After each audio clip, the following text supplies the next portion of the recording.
We're talking Viktor Gyökeres. We're talking what next in terms of Arsenal's transfer plans. And we're going to discuss the winger or the wide option that we've all forgotten about. All that and more to come on another live episode of the Chronicles of a Gooner podcast. Let's get into it. Hey, everybody. Good morning. Welcome back to another live episode of the Chronicles of a Gooner pod. With me, your host, Harry Symeou. Might not be as long an edition today. I'm feeling a little bit under the weather this morning. Woken up not feeling too good, but I felt like we had to jump on, bring you guys the podcast, and then I'm going to take it easy, put my feet up, sit in the sunshine, sip on my iced coffee, and try and take it a little bit easy. That's assuming that Arsenal don't drop us some kind of transfer news as the day goes on. There are lots and lots of you in the live chat with me this morning, which is great to see. Thank you so much for all the amazing support as always. Don't forget to leave a like on the video, subscribe, all the rest of it. And if you're listening to us on Apple or Spotify, please do leave us a review. All of that stuff really, really does help. Remember, you can check us out on Patreon as well, where you'll get ad-free versions of all of our episodes. Plus, you'll get access to some additional content. And we've got another bit of Patreon content dropping. The plan is for tomorrow on Noni Madueke. We're going to have a good look into Noni Madueke. We're going to do one of our scouting videos on him. And I'll share some thoughts on the player with a bit of video to kind of back up what I am saying. So, yeah, looking forward to pulling that together. Not that many news stories to go through today, but there's a few alternative angles to some of them that have kind of popped into my mind over the course of the last few days. Some of it was spurred by the brilliant conversation that we had on the bonus episode yesterday with Sophie Nicolau from the Highbury Squad and Tom Canton from the Gooner Talk. You can find that on the channel. It's the last stream that we did.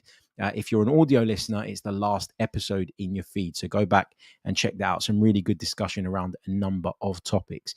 But without further ado, then let's get into today's topics, shall we?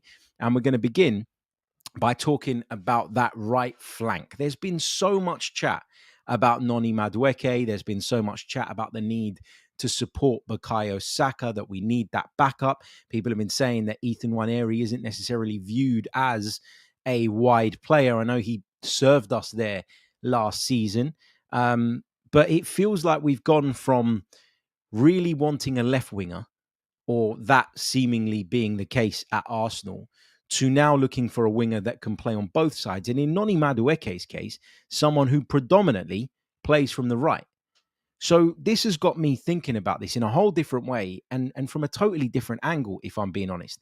There is a wide option that Arsenal have available to them, or at least whom will be available to them very, very shortly, that I think we've just completely overlooked in this negotiation. And in this negotiation, we've got a wide option at Arsenal Football Club that I think has been completely overlooked in this discussion.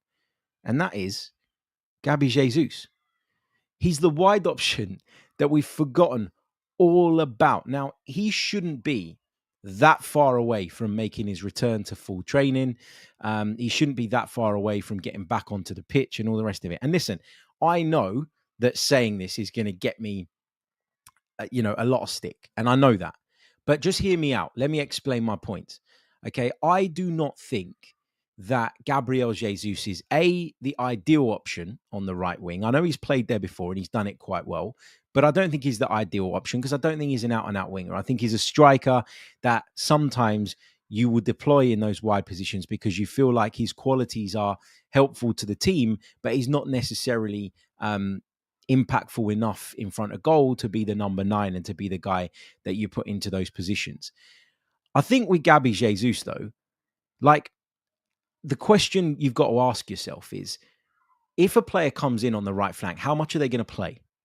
Not that much, because Bukayo Saka will be picked every single time he's available, unless we're playing in the third round of the FA Cup at, with all due respect, somebody like Stevenage, or we are playing in the League Cup in the early rounds and we don't feel that Bukayo Saka needs to play. I think we've learned our lesson last season around Saka. I do think we need to manage him a lot better. I really, really do. I just think when we're talking about Noni Madueke specifically, we're talking about having to go and pay something like £50 million for this player. For him to what? Come in and be Bukayo Saka's backup? How often is Bukayo Saka's backup going to play? And so I've not been on board with the idea of Madueke for that kind of money, full stop, from the beginning. Okay? Nothing's changed in that sense for me. But when I started thinking about Gabriel Jesus and the fact that he's going to return, and the fact that a lot of people would make the case that actually it's better using him from wide because he brings you that dribbling ability, he can help you press, he defends really well, he does all of that great stuff, but he isn't potent enough in front of goal. I just think Jesus is going to be at Arsenal this season, right? Regardless. Now, I don't know exactly when he's going to return, but we've seen some bits and pieces on social media of him getting himself up to speed. I'm not saying this is ideal. Let me be clear on that. But I'm just saying that the fact that he is still there, the fact that he is still on the books at Arsenal, collecting a pretty big wage, makes an even stronger case against the idea of signing Noni Madueke. That's how I view it. That's how I see it. Again, I don't think that Gabriel Jesus is someone that we should be banking on for a starting 11 role anymore. I think we've moved past Gabriel Jesus. It's why we're going out and we're trying to do this mega money deal for a centre forward and the guy who scored the most goals on the continent last season, which is great. Let's hope we get that over the line. He's had a couple of ACL injuries, Jesus, and there are going to be question marks around whether he's going to get back to full fitness, back to even close to the player that he was. But we did see before he picked up the second ACL last season that there was signs, wasn't there, of him improving. He had a really good game at Crystal Palace. He had a couple of really good games around that. And you started to look at it and you thought, okay, with a bit of time, you know, you can get him to a place where he can be helpful again, where he can take 20 minutes at the end, where he can play 15 minutes at the end, where he can bring that experience and know-how into the team. Look, again, not the ideal solution. I'm not saying that this should stop us going out and signing a winger, but I just think the fact that Gabriel Jesus is still on the books should be even more reason and another thing in the column against the idea of paying 40 to 50 million pounds for Noni Madueke. That's my view on that. I know not everybody agrees. I know the majority disagree, but that's just one thing that popped into my head yesterday when we were talking on the bonus pod. You know, yes, okay, we could do with another winger for sure, but it's got to be the right winger. And when I say right, I mean correct, not right-sided winger. We've got this right-sided player or right-sided option in Gabriel Jesus. We've also got Ethan Nwaneri as well. Both of them could play there. So again, it's not about me saying those guys are the ideal fit or the solution and that we shouldn't be looking to bring in another wide player. It's just an acknowledgement of Gabriel Jesus' existence, basically. And the fact that, you know, I don't think that he's much worse than Noni Madueke. So, yeah, that's where I'm at. Moving on, we were talking a lot on the bonus pod yesterday about Eze, Rodrygo, who's the better option. I think we all kind of agreed that in terms of the statement signing, the one that would get everybody excited, the one that would really kind of create a hype and a buzz around the football club, it's Rodrygo, right? Real Madrid star, in he comes. He's had some really good seasons previously, not so good in recent times. His relationship with Real Madrid appears to be fractured, etc., etc.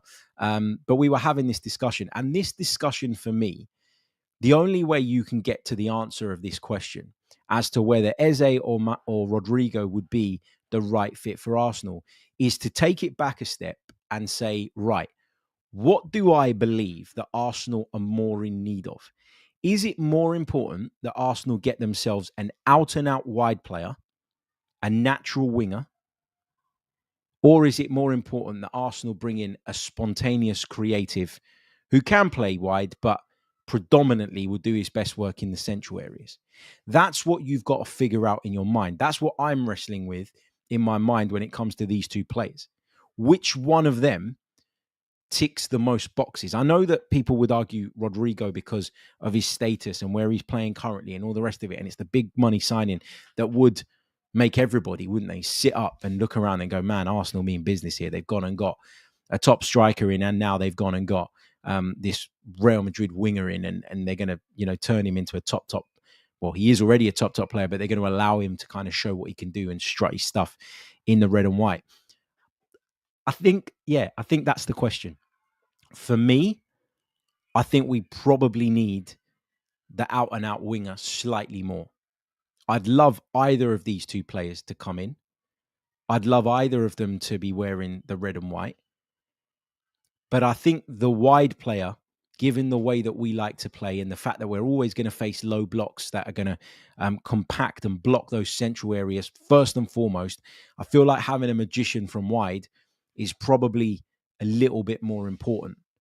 Eze can do that, and that will obviously be factored into the conversation and into the thinking, but it's not that natural for Eze, I don't think. I think when he gets the ball, he's always going to want to be in those half spaces. He's always going to want to drift into those more central areas where he can get shots off and all the rest of it.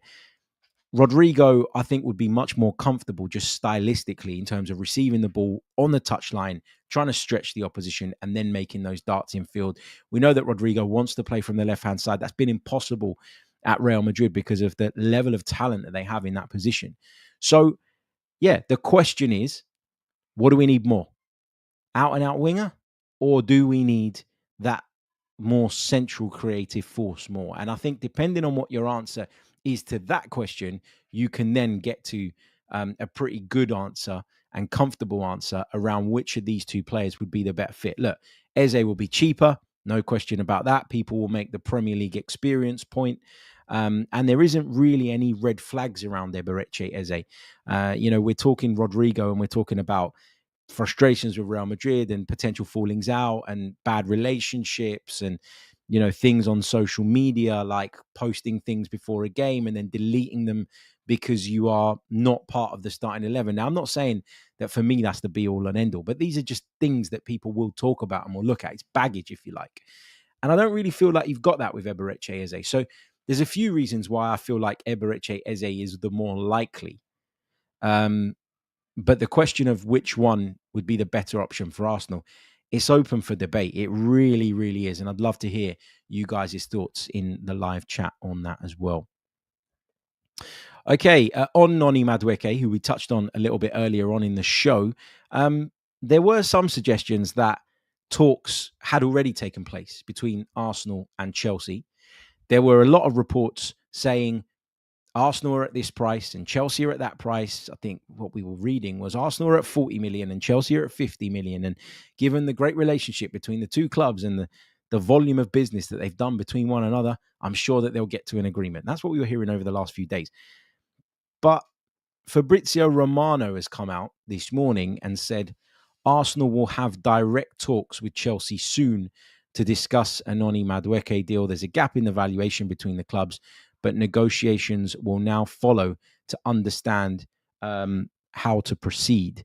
Noni Madueke has agreed a 5-year contract with Arsenal as revealed.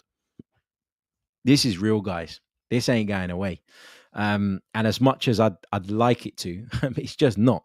And people keep saying to me, like, why are you so anti Noni Madueke? Like, why is it that you're turning your nose up at this player? First of all, I watched some of the Club World Cup semi-final yesterday, in part because I wanted to see Noni Madueke. And he came on towards the end of the game and every touch was heavy. He didn't look sharp. He didn't look up for it. Maybe the transfer chat is a distraction. Maybe, that's been the case across the Club World Cup. I haven't watched enough of it really to be able to tell you how serious people are taking it, what the kind of feeling is around it, and whether the players are just so dead on their feet that the standard is just much, much lower as a result and as a consequence of that. I don't know. Look, for me, it's not just about the player, it's about the money. And I think the money is the biggest factor here. And I can imagine people will be listening to this and saying, why do you care? It's not your money. Because if that prevents us from going out and doing a deal that I think would really, really help us and push us on, then of course it affects me and you and every other Arsenal fan that wants this club to succeed. Like, of course it does. This idea that we can just throw 50 million quid at Noni Madueke or close to and still fund other deals, I think it's a little bit fanciful at this stage. Now, if we did that, I'd be the first person to tip my hat to Arsenal, clap and say, you surprised me. You went above and beyond. Thank you. Let's go for it. Let's do it. Let's make a real crack of it and let's have a real go next season. But I can't see a world in which we land all these targets. Like I can't see a world in which we pay what we're needing to pay for Gyökeres. If we get Eze, that's going to cost a lot of money, but that means no Rodrygo for me. But if, with a couple of sales and not buying Noni Madueke, you could stretch for a Rodrygo on top of an Eze, that would be fantastic. It really, really would. So it's not necessarily about my thoughts on Noni Madueke per se. And I've made this point over and over again, and I don't know why people keep taking it the wrong way. If he was available for 25 million, I'd say go for it. But once you start doubling that price, I think you're in dangerous, dangerous territory. Joe says in the chat that Ornstein said no talks, so I don't know what to believe. This is the thing, right? There's a lot of stuff going around at the moment. It's very, very difficult to figure out what's genuine, what's not. We've, like, for example, we'll talk about the Gyökeres stuff a little bit later on, but there's been loads of contradictory reports around that. And that's why when I'm sitting here and I'm saying the reporting saying and this person saying or that outlet saying, I'm not sitting here trying to shit on other people's work. Like, that's not what I'm trying to do. But previous experience in this, for all of us as fans, means that we've got to stop taking every single report literally, because you will get 4 or 5 from completely independent, different outlets saying completely different things all at the same time, and you just don't know what to believe. And so you might say, well, why'd you keep talking about this stuff if you don't always believe it? Well, because I don't know which ones are legit and which ones are not, basically. And how could I know? How could any of us know? Like, the other day, there was a report from Sasha Tavalieri around Gyökeres. And I remember everybody sort of was laughing at it and going, what? What a load of nonsense. Where has this guy got this from? And then 3-4 days later, it's like, Arsenal are in advanced talks over Viktor Gyökeres. And you're like, oh, hold on a minute. Maybe this guy was onto something. And it's just, it's really hard to kind of figure out what's what at the moment, I think. But on Noni Madueke, it sounds like direct talks will take place between Arsenal and Chelsea. Hopefully, from my perspective, those talks take place. Arsenal realise that Chelsea are asking for too much. And that's that. And I know that Chelsea will be looking at what Elanga's going for and what Mbeumo's going for and all the rest of it. But it still doesn't mean that it's right for us, does it? Like, Man United are desperate. Of course, they're going to end up paying over the odds to bring Bryan Mbeumo in. They're desperate. I don't think we're desperate per se in that specific position. And I don't think we're desperate necessarily for Noni Madueke. So that's why I'm not on board with this, I've got to say. Jid says, your 3-week-old thoughts about Madueke are not about yesterday's game. No, they're not. But when you're trying, as I am, to be open-minded and you sit down to watch a player thinking, look, lots of people told me really good things about this guy. Let's have a look. And again, I'm not basing my view on this player on what I saw last night, but I sat down and I thought, come on then, let's have a look at Madueke. I was checking the score on live score. I wasn't watching the game up until that point. I'd seen the João Pedro goals, brilliant goals. I was scrolling through live score and I was looking at, the scorers and the minute and the subs and all that. And I saw Madueke came on and I said to my wife, I'm going to stick this on for a bit. Let's have a look. I wanted to see something and I didn't. That's why I mentioned that. It's not the basis of my opinion on Noni Madueke. Of course it's not. Okay, look, let's take a really, really short pause. When we come back, we've got more to get into. We're going to talk Viktor Gyökeres. What on earth is going on with that? Has the deal stalled somewhat? We'll get into that and loads more right after this very short break. Don't go anywhere. You're listening to the Chronicles of a Gooner. You're listening to the Chronicles of a Gooner. Like and subscribe. That's right. You're listening to the Chronicles of a Gooner podcast with me, Harry Symeou. Like and subscribe. I'd really, really appreciate that. Your support has been amazing over the course of the summer. I know that during the summer, it can all get a little bit same old, same old. Okay. I know that. I feel it when we're making the podcast. I feel it when we're making the videos. I know that some days we are scraping the barrel in terms of things to discuss and things to talk about, or trying to find alternative angles and debates around some of these stories. I totally appreciate that. And that's why I'm always blown away by the support that I get over the summer. Because I think during the season, the work is hard because it's non-stop, but it takes care of itself because there's matches and there's narratives and there's things to talk about. But during the summer, it's a little bit difficult. So a massive thank you to you all for all the support. If you want to go one further in your support of the Chronicles of a Gooner, you can become a patron. You can go over to patreon.com/the Chronicles of a Gooner. Thank you so, so much for all your support. What I'm going to do is play you a very short teaser from our Eberechi Eze scouting video. You can find it. The link is in the description over on our Patreon page. Check it out. This is a preview of what you'd be getting, as well as every single episode ad-free.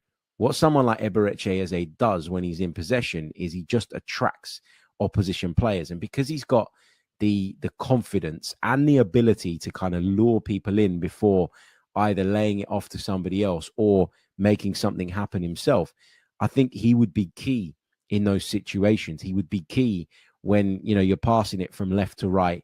You are breaking the lines on occasions, but maybe you're not doing it quick enough, and you need somebody that is going to take that responsibility on an individual level. Look at that lovely ball clipped over the top for Ismail Assar. Here he is coming in onto that right foot. Again, wrong foot's 3 defenders in the process. This is him arriving in the box again against City in the cup final. Brilliant finish. He seems to have added that, I think, recently, the ability to kind of box crash. There you go. That's a teaser of what you would get if you signed up to the Chronicles of a Gooner Patreon page. Right, let's get into our next story and the main story. Let's talk Viktor Gyökeres. Now, I know some people have taken issue with me using the term stalls in the title. And the reason I use that term is because that's the term I'm getting and I'm reading when I'm looking at some of the reporting around this. Now, I know there is a tendency to sensationalize, and I know that there is a tendency to make a big deal out of nothing. So I'm wary of that. But that's the wording that is being used in the report from Record in Portugal, one of the big outlets in Portugal. That's what they're saying has happened here. Now, to stall something, or for something to stall, doesn't mean that it's not going to get moving again. I remember when I first passed my driving test, I stalled the car loads, but all you had to do was put it back into neutral, restart the car, and off you go. So stalling doesn't mean off. The deal stalling doesn't mean it's dead, doesn't mean it's not going to happen. I still believe that Arsenal will end up signing Viktor Gyökeres. And I still think that an agreement will be reached this week. Now, I've read a lot of people saying it's got to be done by Friday. It has to, absolutely has to be done by Friday. Let me provide a little bit of context as to why Friday is seen as a significant date in this saga. So Viktor Gyökeres has been given some extra leave. He was due to return to pre-season training on Monday, so 2 days ago. He was given extra leave until Friday because Sporting were aware of Arsenal's interest. They're aware that the player's desire is to move to North London. And so they were hoping that in that period of time, a deal can be agreed. And let me make a couple of things clear. Sometimes we're a bit behind. Sometimes the reporting is a couple of days old. The reporting is not minute by minute. So it could be that a deal has been agreed. It could be that we're very, very close and we just haven't heard about it yet. So there's no need to panic. Like, we are recording this at 10:30 a.m. on Wednesday morning. I wouldn't be surprised if the minute I hit publish on the podcast, I end up with a notification saying, here we go, Arsenal to Gyökeres, full agreement reached. I'm not saying that is going to be the case, but I wouldn't be surprised. So we've got to be wary and aware of this and how this works. So what are Records saying in terms of why this is at a bit of a standstill, why it has, as was put in the chat, slowed down a little bit? They are saying Arsenal are offering, and this is in pounds, £56 million up front and £13 million in add-ons. Sporting wants £60 million up front. Talks have stalled. No progress has been made. They mentioned the word jeopardy, like the deal is in jeopardy. Listen, if it doesn't happen by Friday and Viktor Gyökeres is going to go on this strike, it might happen on Saturday, it might happen on Sunday, it might happen on Monday. We're not at that point yet where I think we have to have a meltdown about this. I think he is going to end up becoming an Arsenal player. But according to this report, we're £4 million away. And there will be loads of people out there saying, just pay the damn money. And I think eventually we will. But obviously, negotiations have a certain way, and there is obviously value in sticking to your guns and showing people that you're going to stick to your guns, because people talk within the football industry. And I'm not saying that you buckling and paying an extra £4 million to get the player that you want in before pre-season is going to weaken you in future negotiations, but there'll be a bit of pride getting in the way. Maybe, you want to get a deal done at a certain price. You want to make sure that you can come away with it saying, look, Sporting wanted X and I managed to get him for Y. I think there will come a point where you just got to get on with it, shut up, pay the money and move forward. I genuinely do, because this is a really, really important signing for Arsenal. And when you think about how we went into the summer needing a striker, it's taken a little bit longer than a lot of us would have liked. We thought we were going for one, then we went for the other. We took a decision on this particular player because we thought that RB Leipzig were taking the P, basically, with Benjamin Sesko. It would be hugely embarrassing now if we weren't to sign Viktor Gyökeres, because we were arguing over £4 million as per that report.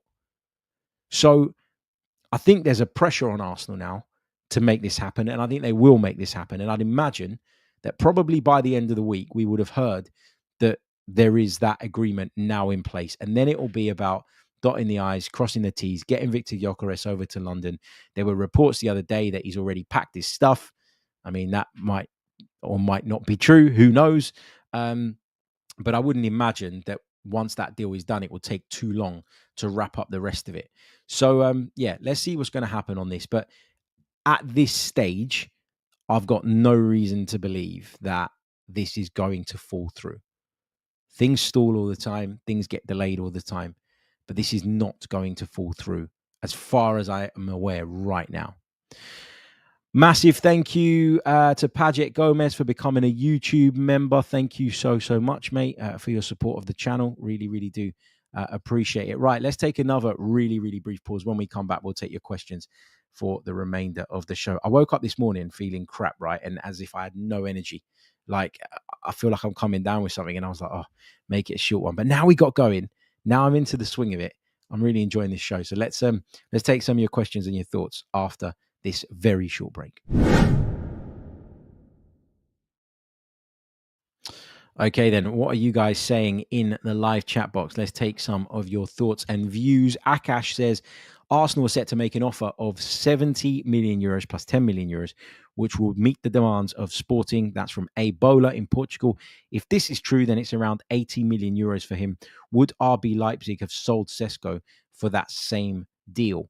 Well, no, because according to those who reported on the Sesko thing, RB Leipzig were not willing to accept anything less than €90 million, plus the 10 million in add-ons that we're supposedly offering Sporting for Gyökeres. They might not all be add-ons that are going to be achieved, so they might not end up receiving the 10 million. I don't know the makeup of those add-ons. I don't know exactly what they look like, but there's still about 10 million euros difference, even if we pay all of those add-ons, between what we'd have to pay for Viktor Gyökeres and the minimum price at which RB Leipzig were even willing to talk. So it's not the same. No. I mean, some people would say it's not that much money, 10 million euros. What is it? £7 million. And if that guy was our preference, we should have just done that. I don't know. But obviously there wasn't that much in it in the eyes of the club. Nuances of fate, and this kind of plays into what I was talking about a little bit earlier on about the negotiations and the importance of not rolling over all the time. Nuances of fate says Leipzig actually thought we'd negotiate further. I'm glad Berta walked away. These clubs think we'll pander them, and also, like, for me, Gyökeres was the better option, so I'm fine.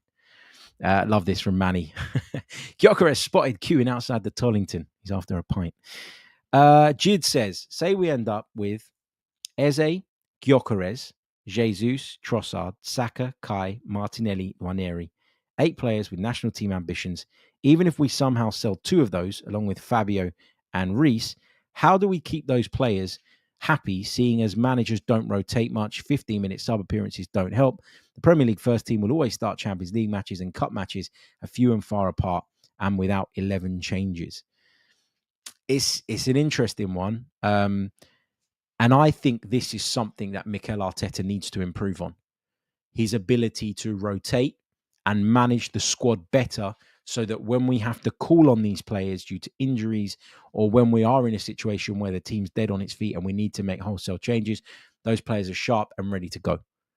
I do think that, I'm a fan of Mikel's, right? And I've backed him a lot. And there have been times where I've disagreed with things he's done, but generally he's got my backing and my support. But if I was doing like a kind of SWOT analysis, strengths, weaknesses, a weakness would be the lack of trust that he seemingly has in some of his squad members.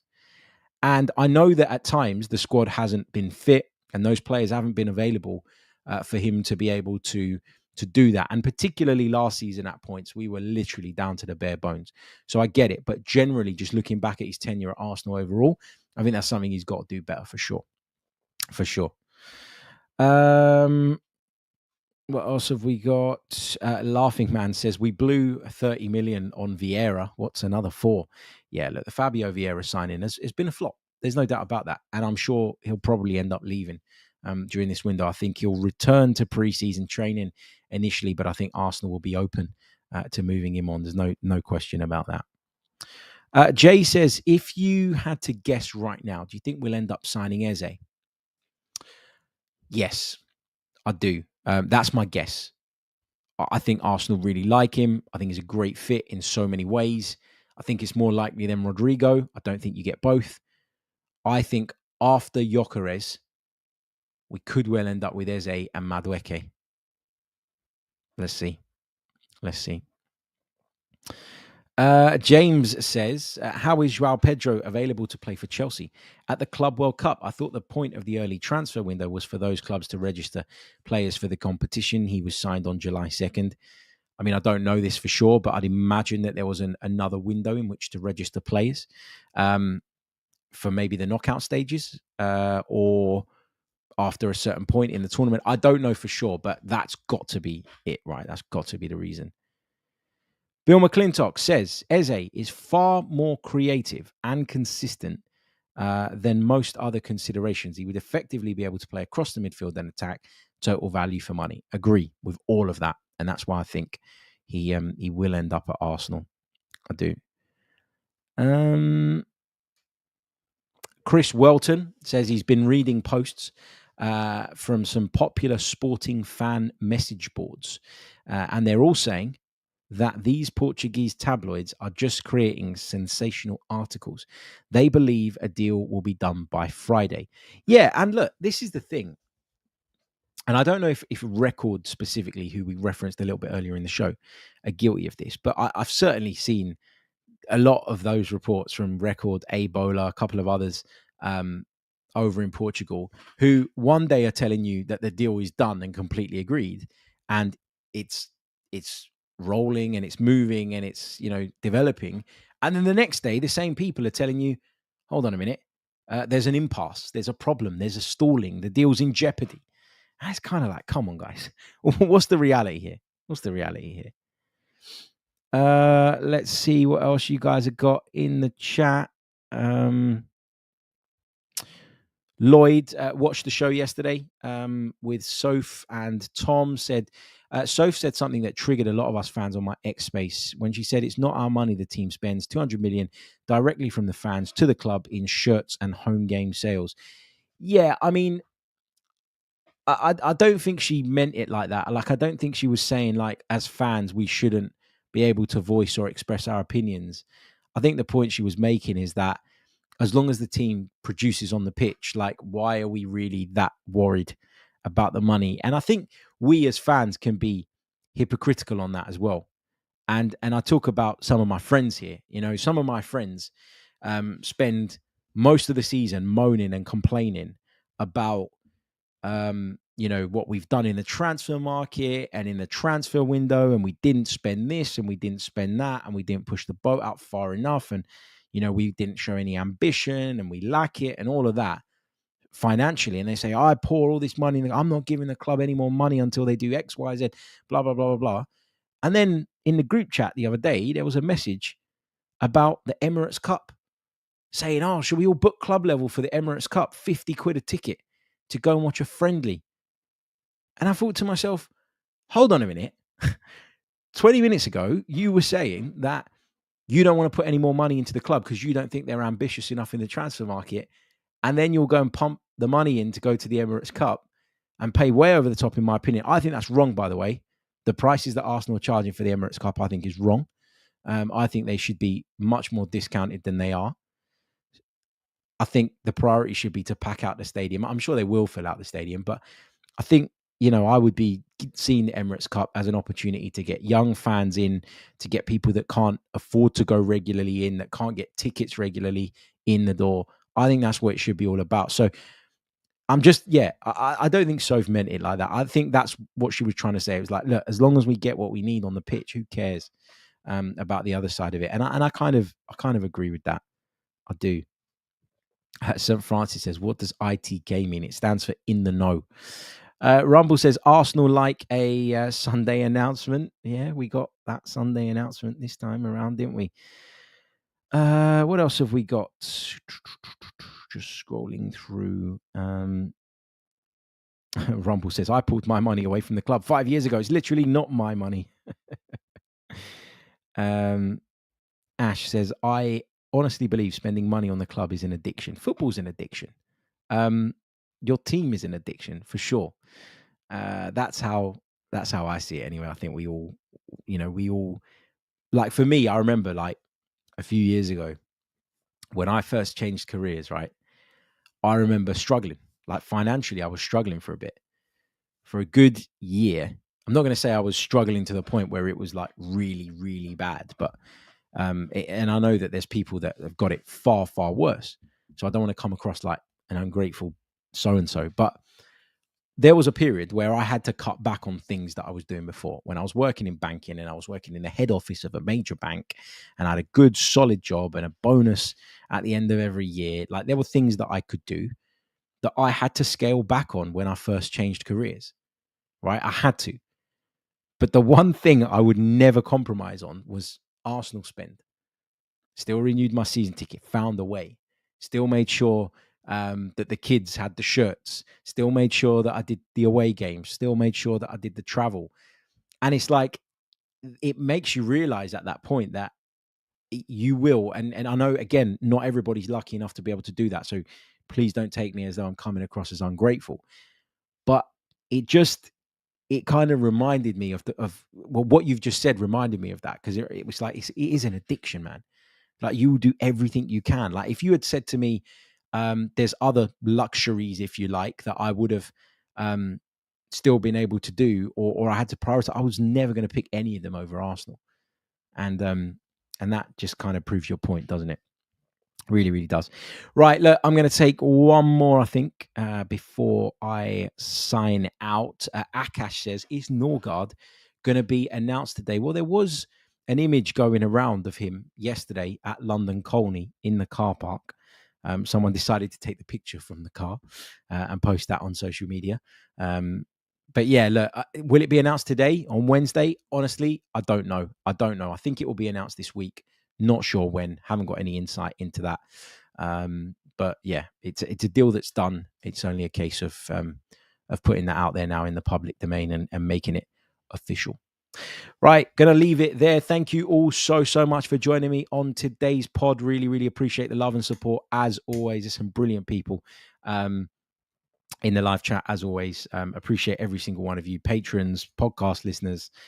All of you are fantastic. YouTube subscribers, you're all amazing. Love you all. Thank you for your continued support, and I'll see you all on the next episode. Until then, take care of yourselves and have a wonderful day.